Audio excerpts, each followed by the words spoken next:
حضرت خبیب بن عدی رضی اللہ عنہ ایک بڑے جلیل القدر صحابی ہیں، حضرت خبیب بن عدی رضی اللہ عنہ، اور یہ وہ ان خوش نصیب صحابہ کرام میں سے ہیں کہ مشرکین مکہ کا ایک وفد آپ صلی اللہ علیہ وسلم کے پاس گیا اور انہوں نے آپ صلی اللہ علیہ وسلم سے کہا کہ آپ 10 آدمیوں کا وفد بھیجئے، مبلغین بھیجئے جو ہمارے ہاں آ کر محنت کریں، جن کی قسمت میں ایمان ہوگا وہ ایمان قبول کر لیں گے۔ آپ صلی اللہ علیہ وسلم نے 10 صحابہ کرام کو بھیجا، اور پہاڑی راستہ تھا۔ لکھا ہے تاریخ کے اوراق میں کہ جب یہ صحابہ کرام اپنے علاقے سے نکلے اور ان کے علاقے میں داخل ہوئے تو ان مشرکین نے ان صحابہ کرام پر حملہ کیا، اور اس حملے کے نتیجے میں تقریباً 8 صحابہ کرام شہید ہوئے، اور حضرت خبیب بن عدی رضی اللہ عنہ اور حضرت زید بن دستہ رضی اللہ عنہ، یہ 2 صحابہ انہیں زندہ گرفتار کر لیا گیا، اور جنہوں نے ان صحابہ کرام کو زندہ گرفتار کیا، گرفتار کرنے کے بعد ان بدبختوں نے انہیں مکہ مکرمہ کے تاجروں کے ہاں فروخت کر دیا، اور مشرکین مکہ نے انہیں خرید لیا۔ اور انہوں نے خریدا کس نیت سے کہ انہیں اذیت دے کر ہم ماریں گے اور ایسی عبرتناک موت انہیں ہم دیں گے کہ پھر اس مکہ مکرمہ میں کوئی شخص اسلام کا نام نہیں لے گا۔ حضرت خبیب بن عدی رضی اللہ عنہ، حضرت زید بن دستہ رضی اللہ عنہ، ان دونوں صحابہ کرام کو انہوں نے خریدا اور مکہ مکرمہ میں ایک گھر میں انہوں نے قید کر دیا، اور حضرت خبیب بن عدی رضی اللہ عنہ سے اور حضرت زید بن دستہ رضی اللہ عنہ سے کہا گیا اب بھی وقت ہے اسلام چھوڑ دو، اب بھی وقت ہے محمد صلی اللہ علیہ وسلم کا دامن چھوڑ دو، تمہاری جان بچ جائے گی ورنہ تم اپنی جان سے ہاتھ دھو بیٹھو گے۔ حضرت خبیب بن عدی رضی اللہ عنہ نے فرمایا کہ سنو، اب جان تو جا سکتی ہے لیکن آپ صلی اللہ علیہ وسلم پر لایا ہوا دین یہ اب نہیں چھوڑ سکتا، اور آپ صلی اللہ علیہ وسلم کے کلمہ سے اب ہم پیچھے نہیں ہٹ سکتے۔ مشرکین مکہ نے ایک تاریخ کا اعلان کیا اور اپنے پورے علاقے میں جہاں تک ان کا بس چلتا تھا انہوں نے یہ اعلان کروایا کہ فلاں دن، فلاں تاریخ، فلاں مقام پر محمد صلی اللہ علیہ وسلم کے ساتھی کو موت کی گھاٹ اتارا جائے گا اور انہیں عبرت کا نشانہ بنایا جائے گا، اور اس انجام کو دیکھنے کے لیے زیادہ سے زیادہ لوگ اس موجودہ وقت میں وہاں موجود ہوں تاکہ سب اس کا انجام دیکھ سکیں۔ اور حضرت خبیب بن عدی رضی اللہ عنہ کی موت کا فیصلہ کیا گیا، اور لکھا ہے کہ ایک کھلے میدان کا انتخاب کیا گیا اور وہاں پر ایک ستون نصب کیا گیا، اور حضرت خبیب بن عدی رضی اللہ عنہ کو اس ستون کے ساتھ باندھ کر انہیں شہید کرنے کا پروگرام تھا۔ جب وہ موجودہ وقت آیا، تاریخ آئی، اور مکہ مکرمہ کے جتنے بھی باشندے تھے وہ سب وہاں پر جمع ہوئے، آس پاس کے لوگ بھی وہاں پر جمع ہوئے، تو حضرت خبیب بن عدی رضی اللہ عنہ کو باندھ کر اس میدان میں لایا گیا۔ یہ آپ صلی اللہ علیہ وسلم کا ایک صحابی پورے اس مجمع کے اندر صرف ایک صحابی ہے، باقی جتنے بھی ہیں مشرکین مکہ یا غیر مسلم وہ محض تماشا دیکھنے کے لیے آئے، اور حضرت خبیب بن عدی رضی اللہ عنہ کے مقدس خون سے اپنی تلواریں اور اپنے نیزے انہیں رنگین کرنے کی غرض سے آئے۔ حضرت خبیب بن عدی رضی اللہ عنہ جب اس میدان میں پہنچے تو آپ نے آس پاس دیکھا کہ ایک جمع غفیر ہے ان کی موت کا انجام دیکھنے کے لیے، تو حضرت خبیب بن عدی رضی اللہ عنہ نے اپنے دل کو مزید مضبوط کیا۔ نبی کا جو بھی صحابی ہوا کرتا ہے اللہ نے اسے پہاڑ جیسا دل عطا کیا ہوتا ہے، پہاڑ جیسا حوصلہ یہ نبی کے صحابی کے پاس ہوا کرتا ہے، پہاڑ جیسا صبر یہ نبی کے صحابی کے پاس ہوا کرتا ہے۔ حضرت خبیب بن عدی رضی اللہ عنہ کو لا کر اس ستون کے ساتھ باندھ دیا گیا، اور لوگوں سے کہا، جتنا بھی مجمع تھا، کسی کے پاس تلوار، کسی کے پاس نیزہ، کسی کے پاس خنجر، کسی کے پاس چھری، کسی کے پاس چاقو، کسی کے پاس کوئی چیز، ہر آدمی سے کہا گیا کہ یہ مجرم حاضر ہے، جس سے جو ہو سکتا ہے اس کے بدن کو ہلکا ہلکا کاٹنا شروع کر دو، یعنی ہلکے ہلکے زخم اس طریقے سے زخم لگائے جائیں کہ پورا بدن اس کا چھلنی ہو جائے لیکن موت پھر بھی نہ آئے۔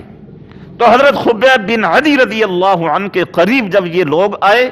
اور انہوں نے اپنی تلواروں کو، اپنے نیزوں کو، اپنے خنجروں کو آزمانا شروع کیا اور حضرت خبیب رضی اللہ عنہ کے جسم کو زخمی کرنا شروع کیا، تو حضرت خبیب رضی اللہ عنہ کے جسم سے خون بہنا شروع ہوا، نقاہت ہوئی، کمزوری ہوئی، اور آپ نے سر نیچے کیا۔ تو مشرکین مکہ نے پھر ایک حربہ آزمانے کی کوشش کی اور پھر حضرت خبیب رضی اللہ عنہ کے پاس آئے اور کہا کہ اب بھی وقت ہے، اب بھی وقت ہے، اسلام سے باز آ جاؤ، تمہاری جان بچ جائے گی۔ حضرت خبیب رضی اللہ عنہ نے فرمایا کہ نہیں، اسلام کوئی ایسی چیز نہیں ہے کہ جسے چھوڑ دیا جائے۔ مشرکین مکہ کے ایک سردار نے کہا کہ اچھا اگر تمہاری کوئی آخری خواہش ہو وہ بتا دو۔ تو حضرت خبیب بن عدی رضی اللہ عنہ نے فرمایا کہ ہاں میری ایک خواہش ہے، اگر وہ تم پوری کر سکتے ہو۔ تو مشرکین مکہ کے جتنے بھی بڑے بڑے سردار تھے ان سب کے ذہن میں یہ آیا کہ ہو سکتا ہے ان کی خواہش یہ ہو کہ ان کے بیوی بچوں سے ملوا دیا جائے، یا ہو سکتا ہے کہ یہ کہیں مجھے اپنے والدین سے ملوا دیا جائے، یا ہو سکتا ہے یہ کہیں کہ مجھے معاف کر دیں، مجھے رہا کر دیں، مجھے چھوڑ دیں۔ لیکن خبیب بن عدی رضی اللہ عنہ کے دل میں ایسا کوئی لفظ نہیں تھا۔ تو مشرکین مکہ نے پوچھا کہ آپ کی آخری خواہش کیا ہے؟ تو حضرت خبیب بن عدی رضی اللہ عنہ نے فرمایا کہ میں 2 رکعت نفل ادا کرنا چاہتا ہوں، بس یہ میری خواہش ہے، مجھے اتنا وقت دے دیا جائے کہ میں 2 رکعت نماز ادا کر سکوں۔ حضرت خبیب بن عدی رضی اللہ عنہ پہلے انسان ہیں جنہوں نے موت سے پہلے 2 رکعت نفل پڑھنے کو رواج دیا۔ آج بھی جن لوگوں کو پھانسی دی جاتی ہے، پھانسی سے پہلے انہیں وقت دیا جاتا ہے نماز پڑھنے کا، تو وہ نماز پڑھتے ہیں۔ یہ سب سے پہلے حضرت خبیب بن عدی رضی اللہ عنہ نے اس سنت کو جاری فرمایا کہ موت سے پہلے 2 رکعت نفل انسان ادا کرے۔ حضرت خبیب بن عدی رضی اللہ عنہ نے فرمایا کہ مجھے اتنا وقت دے دو کہ میں 2 رکعت نفل ادا کر لوں۔ چنانچہ مشرکین نے کہا ٹھیک ہے آپ پڑھیں۔ خبیب بن عدی رضی اللہ عنہ کا جسم زخم چور اور چاروں طرف مشرکین مکہ کا ہجوم، اور آپ نے وہیں کھڑے ہو کر 2 رکعت نفل ادا کیے۔ اور جب آپ سجدے میں گئے تو موت جب انسان کے سامنے ہو تو پھر اللہ سے تعلق مزید مضبوط ہو جاتا ہے، پھر انسان کے سجدے میں وہ مزہ آتا ہے، انسان کے رکوع میں پھر اللہ وہ لذت رکھ دیتے ہیں کہ انسان سوچ بھی نہیں سکتا ہے۔ جس انسان کو پتا ہو کہ یہ میرا آخری سجدہ ہے، یہ میرا آخری رکوع ہے، یہ میری آخری نماز ہے، وہ کتنی لرزت کے ساتھ اور کتنی عاجزی کے ساتھ وہ نماز ادا کرے گا۔ تو حضرت خبیب بن عدی رضی اللہ عنہ بھی اسی طریقے سے نماز ادا کر رہے تھے کہ آپ کا رکوع بھی لمبا ہو گیا اور آپ کا سجدہ بھی لمبا ہو گیا۔ اچانک آپ کی آنکھوں سے آنسو جاری ہو گئے اور آپ نے فوراً اپنی نماز کو مکمل کیا۔ تو مشرکین مکہ نے پوچھا کہ اس رونے کی کیا وجہ ہے؟ تو حضرت خبیب بن عدی رضی اللہ عنہ نے فرمایا کہ یہ رونا اس وجہ سے آ گیا، میرے ذہن میں آیا کہ اگر میں اپنی نماز کو مزید لمبا کرتا ہوں تو تم جیسے جاہل اور مشرک یہ کہیں گے کہ موت کے ڈر سے اس نے اپنی نماز کو لمبا کیا ہے، بس اس وجہ سے میں نے اپنی نماز کو مکمل کیا اور میں تمہارے سامنے کھڑا ہوں اور مرنے کے لیے تیار ہوں۔ لکھا ہے کہ مشرکین مکہ نے پھر آپ پر ظلم کیا، پھر تشدد کیا اور پھر آپ کے جسم کو زخمی کیا۔ جب آپ کے جسم سے خون فوارے کی طرح بہنے لگا تو ایک مشرک آپ کے پاس آیا اور اس نے کہا خبیب اب بھی وقت ہے، اب بھی وقت ہے، پیچھے ہٹ جاؤ، اپنی جان بچاؤ اور محمد صلی اللہ علیہ وسلم کے دین کو چھوڑ دو۔ حضرت خبیب بن عدی رضی اللہ عنہ نے فرمایا کہ نہیں، میں 1000 مرتبہ موت کو گلے لگا لوں گا لیکن محمد صلی اللہ علیہ وسلم کے دین کو نہیں چھوڑوں گا۔ یہ جو نیزہ ہوتا ہے نا، نیزہ، اس کا جو اگلا حصہ ہوتا ہے تیر نما، اسے انی کہتے ہیں، انی۔ تو ایک مشرک دوڑا ہوا آیا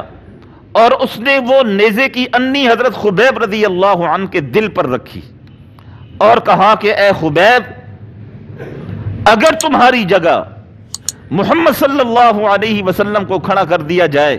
اور تمہیں چھوڑ دیا جائے، کیا تم اس چیز کو پسند کرو گے؟ تو حضرت خبیب بن عدی رضی اللہ عنہ نے فرمایا، بدبخت، میری 1000 جانیں ہوتی، میں 1000 جانیں قربان کر دیتا، لیکن میں اتنا بھی کبھی برداشت نہ کرتا کہ محمد صلی اللہ علیہ وسلم کے پاؤں مبارک میں کوئی کانٹا بھی چبھے۔ جب آپ نے یہ فرمایا تو اس مشرک بدبخت کو غصہ آیا اور اس نے وہ انی آپ کے دل میں آر پار کر دی، اور وہیں حضرت خبیب بن عدی رضی اللہ عنہ کی شہادت ہوئی۔ ایک اور شخص حضرت عامر بن سعید رضی اللہ عنہ، یہ اس واقعے کے بعد یہ اسلام لائے ہیں، اور اس واقعے کے وقت یہ یہاں موجود تھے اور یہ شرک کی حالت میں تھے، یہ اس مجمع میں موجود تھے، بعد میں یہ ایمان لائے، اور ایمان لانے کے بعد حضرت عمر رضی اللہ عنہ کے قریبی ساتھیوں میں ان کا شمار ہوتا ہے۔ تو حضرت عمر رضی اللہ عنہ کی مجلس میں اکثر یہ بیٹھا کرتے تھے، اور انہیں بیٹھے بیٹھے اچانک انہیں دورہ پڑتا تھا اور یہ گر پڑتے تھے۔ تو ایک دفعہ حضرت عمر رضی اللہ عنہ نے ان سے فرمایا کہ اپنا علاج کرواؤ، یہ تم بیٹھے بیٹھے کیوں بے ہوش ہو جاتے ہو؟ کیا بیماری ہے؟ کیا تکلیف ہے؟ کسی حکیم، کسی طبیب سے جا کر علاج کرواؤ۔ تو حضرت عامر بن سعید رضی اللہ عنہ نے عرض کیا، امیر المؤمنین، یہ بیماری نہیں ہے، یہ کوئی تکلیف نہیں ہے، بس جب حضرت خبیب بن عدی رضی اللہ عنہ کو شہید کیا گیا، میں اس مجمع میں موجود تھا، جب وہ منظر میری آنکھوں کے سامنے آتا ہے تو مجھ پر بے ہوشی طاری ہوتی ہے کہ ان ظالموں نے کس طرح حضرت خبیب بن عدی رضی اللہ عنہ کے ظلم اور تشدد کر کے انہوں نے شہید کیا۔ جب صحابہ کرام نے اس طریقے سے قربانیاں دی ہیں، صحابہ کرام نے اس طریقے سے اپنی جانوں کو نچھاور کیا ہے، تو پھر آپ صلی اللہ علیہ وسلم نے فرمایا، اللہ اللہ، لوگوں میں تمہیں قسم دیتا ہوں پیدا کرنے والے رب کی، میرے صحابہ کی محبت وہ اپنے دل کے اندر رکھنا۔ پھر جا کر اللہ نے فرمایا، اولئک حزب اللہ،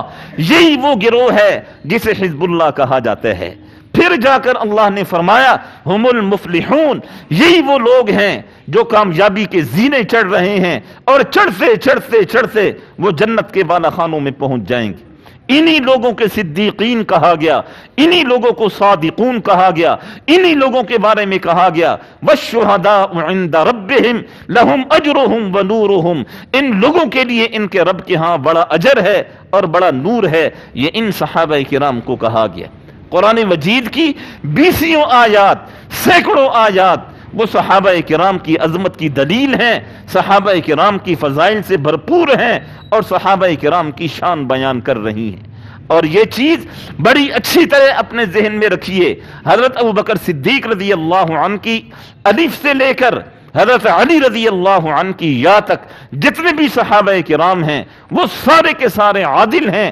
سارے کے سارے معیار حق ہیں، اور ہر ایک کے لیے اللہ کی طرف سے رضا کا وعدہ ہے۔ ہر ایک کے لیے اللہ نے فرمایا، رضی اللہ عنہم ورضوا عنہ، کہ میں ان لوگوں سے راضی، یہ مجھ سے راضی۔ صحابہ کرام کو پرکھنا ہے، صحابہ کرام کی شان اور آپ کی عظمت کو دیکھنا ہے تو قرآن کی آیات پڑھ کر دیکھیے، تاریخ کو ٹھوکر ماریں، تاریخ نے تو بڑے بڑے صحابہ کرام کو گرا کر رکھ دیا، صحابہ کرام کو جانچنے کا معیار وہ قرآن مجید ہے۔ قرآن مجید میں تو اللہ نے کسی صحابی کے بارے میں کوئی نقص والی بات نہیں کی ہے، کوئی عیب والی بات نہیں کی ہے۔ اللہ نے تو من جملہ سارے صحابہ کرام کے لیے فرمایا، رضی اللہ عنہم ورضوا عنہ، کہ میں ان سارے صحابہ سے راضی اور وہ صحابی مجھ سے راضی۔ تو یہ صحابہ کرام کو یہ جو اعزازات ملے ہیں یہ ایسے نہیں ملے ہیں، ان کے لیے انہوں نے اپنی جان جوکھوں میں ڈالی ہے۔ کسی نے ماں باپ کی قربانی دی، کسی نے اولاد کی قربانی دی، کسی نے اپنے بدن کو چھلنی کروایا، کسی نے اپنی گردن کو اڑوایا، کسی نے خون بہایا، پھر جا کر اللہ نے فرمایا کہ میں ان سے راضی۔ اور پھر جا کر آپ صلی اللہ علیہ وسلم نے فرمایا، مجھ سے محبت کا دعویٰ کرتے ہو تو مجھ سے پہلے میرے صحابہ سے محبت کرو۔ یہی چیز اللہ نے قرآن میں فرمائی ہے۔ یہ تو صحابہ کرام کے واقعات میں سے چند واقعات میں نے آپ حضرات کی خدمت میں عرض کیے ہیں، ورنہ سیرت کی کتابیں بھری پڑی ہیں صحابہ کرام کے واقعات سے، اور آپ صلی اللہ علیہ وسلم کے ان پروانوں کی قربانیوں سے سیرت کی کتابیں بھری ہوئی ہیں۔ بس دعا ہے اللہ جل شانہ ہم سب کو صحابہ کرام کی عظمت، صحابہ کرام کا پیار، صحابہ کرام سے محبت کرنے کی توفیق عطا فرمائے، اور ہمیں ان حضرات کے نقش قدم پر چلنے کی توفیق نصیب فرمائے۔ جب ہم بھی ان حضرات کے نقش قدم پر چلیں گے تو انشاءاللہ ثم انشاءاللہ اللہ جل شانہ کلمہ پر موت نصیب فرمائیں گے، قبر ہماری ٹھنڈی ہوگی، آخرت کی منزلیں آسان ہو جائیں گی، اور انشاءاللہ اللہ جل شانہ جنت الفردوس میں داخلہ نصیب فرمائیں۔